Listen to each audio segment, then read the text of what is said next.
The Insta360 X5 is the perfect choice if you finally want to create more exciting underwater videos. But if you're not properly prepared, your footage can easily look like this: blurry or with unwanted lens flares. Today I'll show you how to capture perfect underwater shots with the X5, what the best settings are, and which accessories you'll need. It's also crucial to understand how to reframe the underwater footage correctly so it doesn't look blurry. At the end, I'll give you some important tips on how to avoid common mistakes and achieve better results. If you don't want to be disappointed by the quality of your footage, make sure to watch especially the last parts carefully. As a 360 camera, the X5 has two extremely wide-angle lenses and essentially two cameras. The footage from both lenses is then internally stitched together by the X5 into a 360 image. For this to work, the correct angle of light entry needs to be considered. When you use the Insta360 X5 underwater, the angle of light changes, and for that reason, lens stitching no longer works properly underwater. The footage ends up looking like this. The X5 is waterproof up to 15 meters, so you can technically use it underwater without a dive case, but not in 360 mode. So if you don't own a dive case, you'll have to use the X5 underwater in single lens mode and use it much like a traditional action camera, recording with only one of the two lenses. However, if you want to benefit from the X5's major strengths even underwater, like the invisible selfie stick effect and the freedom to reframe, then you'll need a dive case.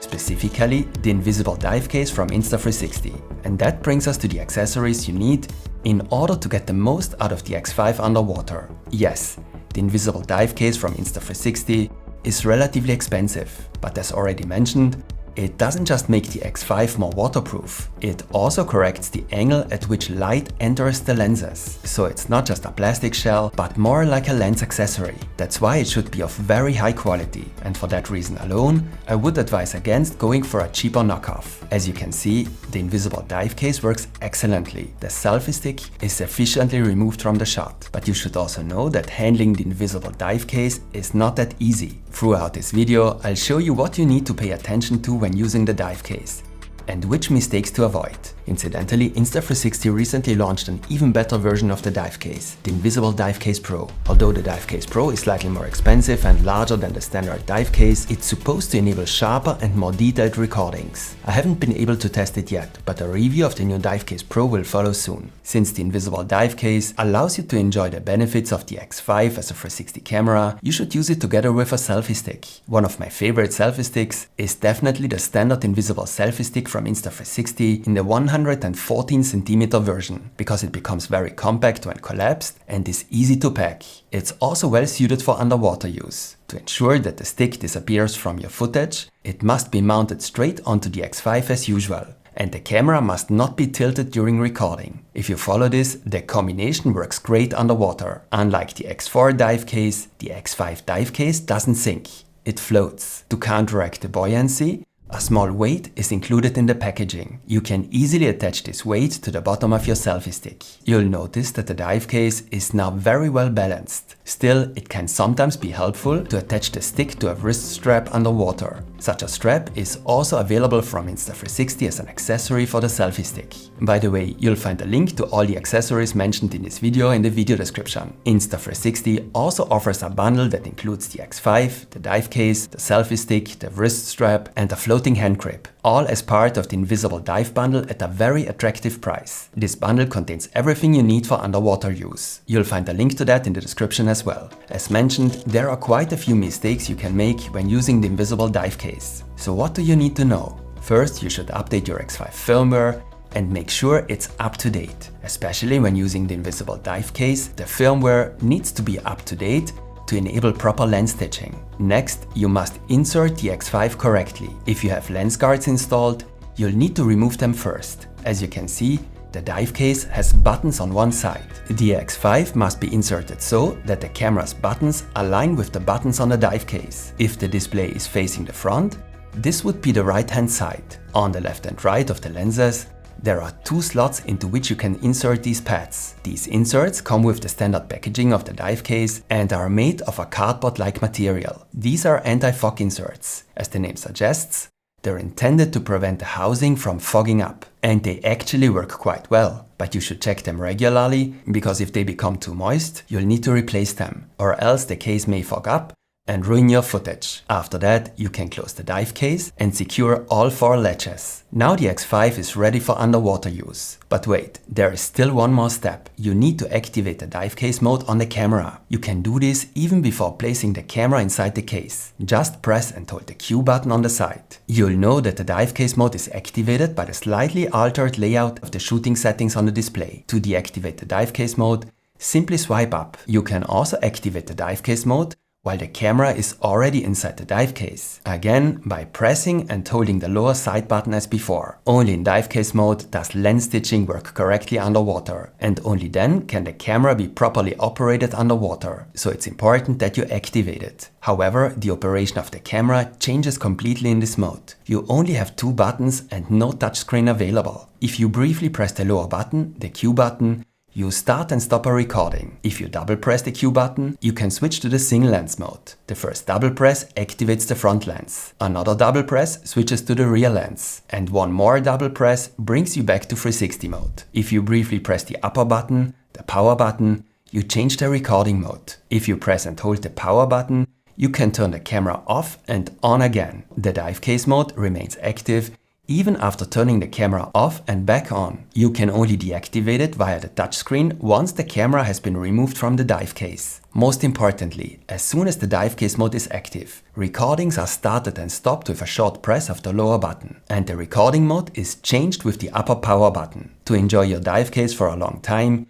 you should definitely keep the following 3 things in mind. The dive case changes how light enters the lens, so it is mainly intended for use underwater. You can use the invisible dive case above water too, for example while surfing, but in that case you must change the lens stitching settings in the app to invisible dive case above water. Otherwise, stitching problems will occur. I'll show you the perfect settings in the app a bit later in this video. Personally, I believe that the dive case should mainly be used underwater. When it gets wet and you're using it outside of water, water droplets will be visible in your footage, and that doesn't look great. The dive case is made of very scratch-sensitive plastic, so you should avoid placing it on rocks. It will get scratched very quickly. You should also avoid any contact with sunscreen. That's why it's great that Insta360 provides a protective cover with the new dive case. This protects the case and lets you attach it underwater, for example to a wetsuit. After use, you should always store the dive case safely. Salt water will damage all materials in the long run, including the plastic of the dive case. After using it in salt water, you should rinse it thoroughly. Insta360 even recommends soaking it in fresh water for a longer period while closed. This is the only way to completely remove all salt residues. And don't forget, for the invisible selfie stick effect, the X5 must be mounted straight. The adapter included with the dive case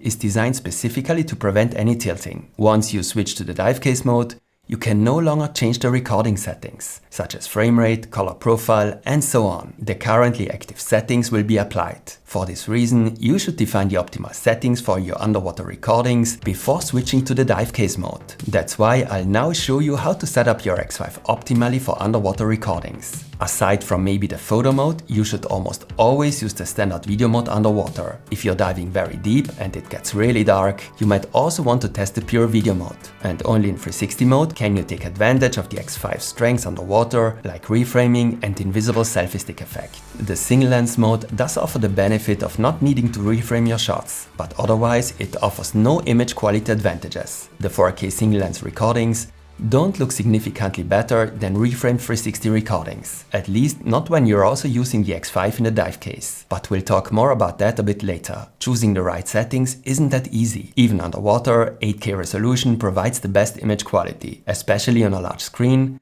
The difference to 5.7K is noticeable. After all, you still need to reframe your recordings. Since the dive case makes the image rather soft, part of the benefit of the higher resolution is lost. And I find that the difference in image quality between 5.7K and 8K is relatively small. I'll show you later how to counteract the soft look of the dive case. The highest possible frame rate in 8K is 30 frames per second. In 5.7K, you can shoot at up to 60 frames per second. Generally, the more frames per second, the smoother and more natural the footage looks. And since underwater recordings are clearly about capturing the nature and experience as naturally as possible, a frame rate of 60 frames per second would actually be preferable, so you'll have to choose between a slightly better image quality in 8K 30 and a more natural look in 5.7K 60. 5.7K 60 has another advantage. In this setting, the HDR function is available. Although I think HDR usually isn't that important for underwater footage, it can still be beneficial.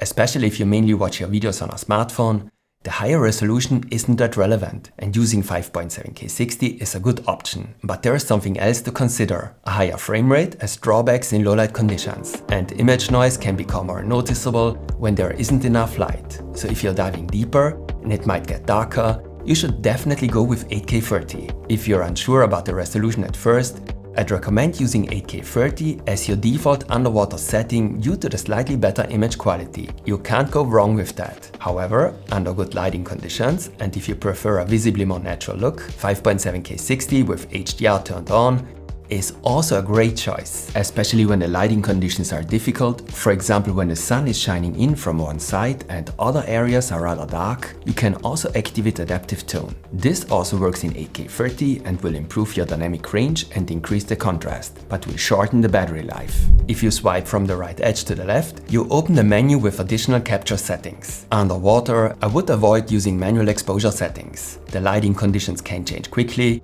and as mentioned, you won't be able to constantly adjust the settings. So I stay in auto mode. And here are a few things I want to show you. On the far left, you can choose the color profile. You can select between standard, vivid and flat. The difference between standard and vivid is mainly in the saturation. Vivid has a bit more saturation than standard, especially if you don't want to edit your footage and prefer to share it quickly. Vivid is quite suitable for underwater recordings. But since it's very easy to adjust colors and add some saturation in the app, I usually prefer the standard color profile. Flat is a heavily desaturated color profile that can be useful if you plan to do extensive color grading yourself. But that takes time, and I usually skip that for underwater recordings. The same applies to iLog, which by the way isn't available in 8K. With exposure value or EV, you can set how bright or dark your footage should be. For underwater recordings, the bright areas are usually the sunlight from the surface. The more interesting parts of the footage are often in darker areas, so it can make sense to slightly overexpose the shot. For example, with a value of plus 0.3. The correct white balance ensures that colors are represented accurately. White should always look white. The right value depends on the color of the water, the sunlight, and the depth you're in. So if you wanted to set it manually, you'd need to constantly adjust it. That's not possible with a camera like the X5 underwater. The auto white balance usually works quite well, although sometimes it may shift during recording, leading to unwanted results. I leave jitter blur reduction turned off and balanced exposure on auto. In the main menu, there are two other important recording settings you should pay attention to. To access them, swipe from the top edge down and select the settings icon at the top right. Now open the image settings. Here, make sure the video bitrate is set to high. This ensures the camera stores as much information as possible during recording, which improves the image quality. Consumer cameras like the X5 tend to artificially increase the contrast at the edges to make the image look sharper, but that doesn't actually add detail and doesn't look professional, so I don't recommend setting the sharpness to high. Since using the dive case already reduces sharpness, I also wouldn't recommend setting it too low. As in most cases, I use medium sharpness for underwater recordings too. To quickly access our underwater settings in the future, we should create a preset for them. You can easily access the presets using the Q button on the right side. On the far right, you can tap the plus icon to add a new preset. There's even a diving preset already. You can adjust the discussed settings here, like resolution or frame rate. Once added, you can quickly and easily access your saved settings using the Q button. To get the best image quality, there are a few things to keep in mind during editing as well. Today I'm using the Insta360 smartphone app. Most features are also available in the Studio desktop app. For correct lens stitching, you need to make sure that invisible dive case is selected under stitching in the app. This ensures that the two lenses footage is stitched correctly underwater. To do this, tap the settings icon at the top left, then accessories, and check if the dive case is properly activated. It usually works automatically without issues. As we've already seen, you can also activate dive case usage above water here. The next step in reframing is very important. When using the dive case underwater, the footage can appear soft and sometimes a bit blurry. In my opinion, it is also too zoomed in. To get a sharper and more detailed image, and therefore better image quality, you should zoom out the image quite a bit during reframing. In the smartphone app, with a 16:9 format, the field of view mega setting with 160 degrees is a good starting point. In the Studio app, I've set both the field of view and distortion to 105 on my clips. The image now looks significantly sharper and more detailed, which makes sense because it now contains more pixels. After exporting, I also added a bit of sharpness in editing, and it already looks pretty good. As I said earlier, the new Dive Case Pro is supposed to enable sharper shots. I will do a short test on this soon, so don't forget to subscribe to the channel if you're interested. If you don't like this wide look and find that close-up shots look too blurry, you can still use the camera underwater in single lens mode without the dive case. But of course, you lose the benefits of a 360 recording. There's one more step you can take to improve your footage in the app. If you open the editor in the app and insert a clip, you can go to Edit, Color, and activate Aqua Vision. This reduces the blue tint that dominates underwater scenes and brings out the colors of your footage better. You can also adjust the color tone and intensity. Once you're satisfied with the reframing and editing, you can export the clip. For the best possible image quality, you should select the highest resolution, 4K, and the maximum bitrate of 150. Of course, this results in larger files and may not always be necessary depending on your intended use, but that's the only way to get the best possible image quality. Now we have optimally set up our X5 for underwater use, we have the right accessories, and yet it could be that your underwater shots sometimes don't look that great. That's why I want to give you 4 very important tips and tricks along the way. And the first one is already crucial for good image quality when using the dive case. When you use the dive case, lens flares occur very frequently, especially when snorkeling or diving close to the surface. To prevent this, you should hold the dive case sideways. Neither of the two lenses should be facing the surface. Also, the transition between the two lenses is somewhat more noticeable underwater than during normal use. To make the transition as little visible as possible, you should turn the camera underwater as little as possible, because especially by rotating the camera, the transition between images from the two lenses become even more visible. No matter where you shoot your videos, good lighting is crucial for good image quality. This applies underwater as well. More light is usually better. So when you dive deeper, the image quality of the footage will suffer. Also pay attention to the position of the sun and adjust your shooting angle accordingly. You don't necessarily want the sunlight shining directly into the frame, so swim more against the sun. Even though there is a lot to see underwater, fast and jerky camera movements rarely lead to good footage. Simple, slow and steady movements, for example moving forward, are usually the better choice. And this is much easier with fins. With fins you can create a much smoother forward movement while snorkeling. The same underwater world can get boring quickly. It's much more interesting if you integrate a subject into the footage. For example yourself or another person. That makes the shots much more exciting. But make sure the subject isn't too close. It should be at least about 1 meter away from the camera. Otherwise it can look blurry. For this reason alone, you should always use a selfie stick. And I think with that you should be ready to take great underwater shots. Of course, besides the dive case, there are other very useful accessories for the X5. I made a video about the 10 best accessories for the X5 that I highly recommend. Watch that video if you're interested. And please give me a like as feedback if this video was interesting for you. There will be more videos about the X5 coming up. So stay tuned and see you next time.